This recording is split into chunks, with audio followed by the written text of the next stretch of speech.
March 3rd, 1876. In the quiet farmlands of Bath County, Kentucky, the day began like any other. The sky was a clear, brilliant blue. Not a single cloud hinted at the bizarre phenomenon to come. On a small farm near the Olympian Springs, a woman named Mrs. Crouch was outside, tending to her chores. She was making soap in her yard, a routine task on a seemingly uneventful Friday morning. The air was still, the only sounds being the gentle rustle of leaves and the distant calls of birds. Life was simple, predictable, and governed by the rhythms of nature, or so it seemed. This tranquility was about to be shattered by an event so strange it's still debated over a century later. No one in this quiet corner of America could have prepared for what was about to fall from the sky. It began without warning, a soft, unsettling patter that was distinctly not rain. History calls it the Kentucky meat shower, a name as bizarre as the event itself. Suddenly, Mrs. Crouch felt something land on her arm. It was wet and strangely heavy.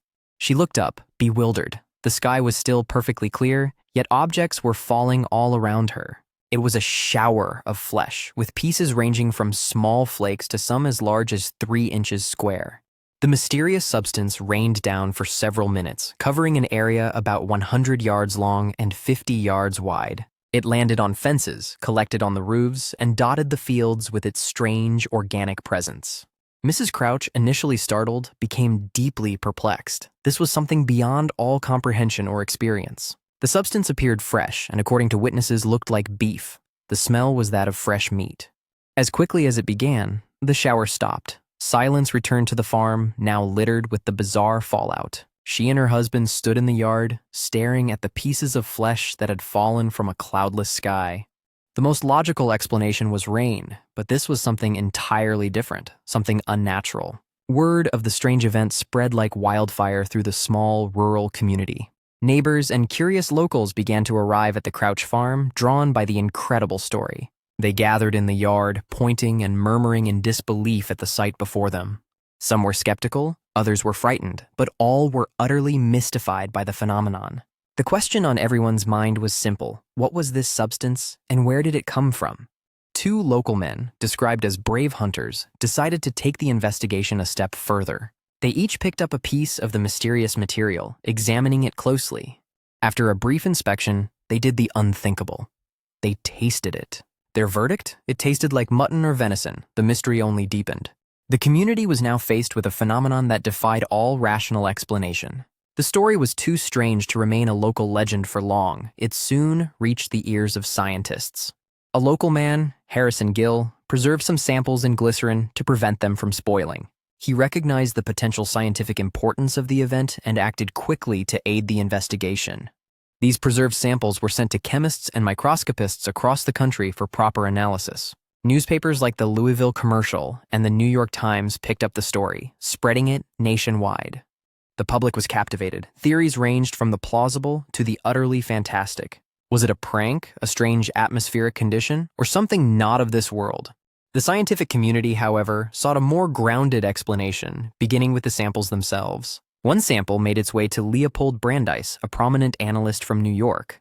His findings, and those of others, would begin to peel back the layers of this meaty mystery. In laboratories far from Kentucky, the strange substance was placed under the microscope. The first analyses confirmed what the locals had suspected. It was indeed animal tissue. Leopold Brandeis, after his examination, declared it to be lung tissue from either a horse or a human infant. This startling conclusion only added a more sinister layer to the already bizarre event. However, other scientists who received samples came to different conclusions, creating more confusion. A report in the American Journal of Microscopy identified muscle tissue and connective tissue in their sample. Dr. J. Lawrence Smith, another respected chemist, also analyzed a piece and concurred it was animal in origin. The consensus was clear on one point. This was not a hoax involving fake material. It was real flesh. But the conflicting reports on the type of tissue and its origin meant the central question remained. If it was real meat, how did it get into the sky to begin with? With the substance confirmed as animal tissue, scientists scrambled for a plausible delivery mechanism. One theory began to gain more traction than any other, proposed by Dr. L.D. Kastenbein in the Louisville Medical News. He suggested the phenomenon was the result of a flock of vultures common in the Kentucky skies. Vultures are known to gorge themselves on carrion, often eating more than they can comfortably hold. The theory posits that a group of them, having recently fed, took flight over the Crouch Farm. As a defensive or reflexive mechanism, one or more vultures then regurgitated their meal mid-flight. This would explain why the substance was torn and shredded, as if partially digested. The high altitude and wind could have then dispersed the material over a wide area. This vulture theory provided a natural, albeit disgusting, explanation for the seemingly supernatural event. For many, this closed the case.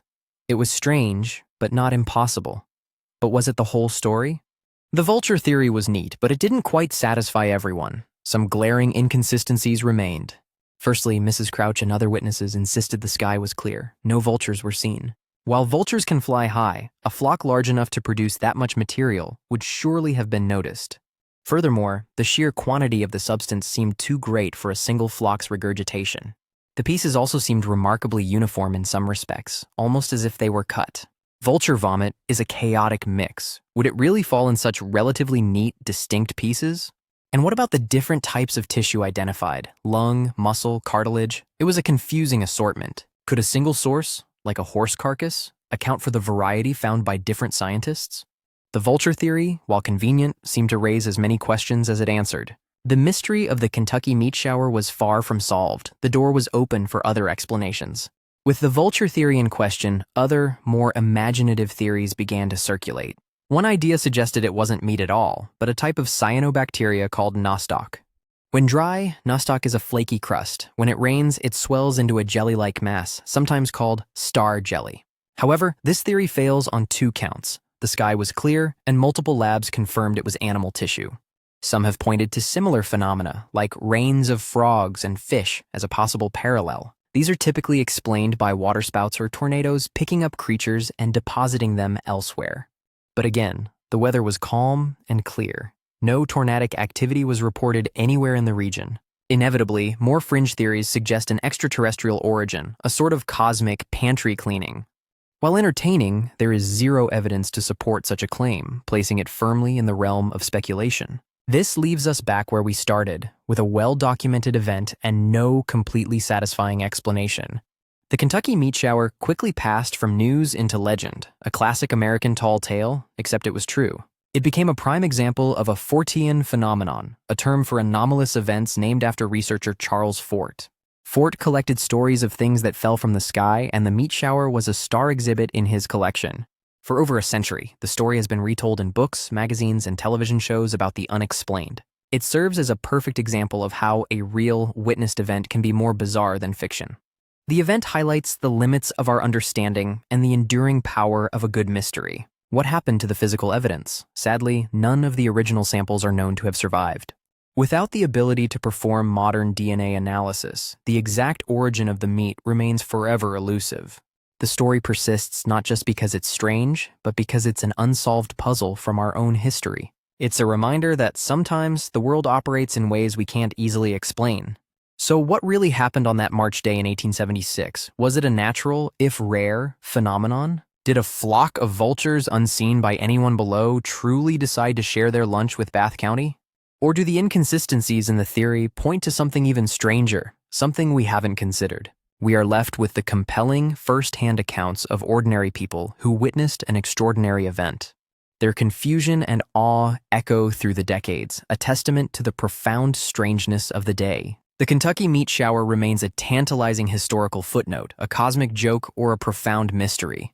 Perhaps the simplest explanation is the correct one, however imperfect it may seem. Or perhaps the truth is far stranger than even the most imaginative theories have suggested.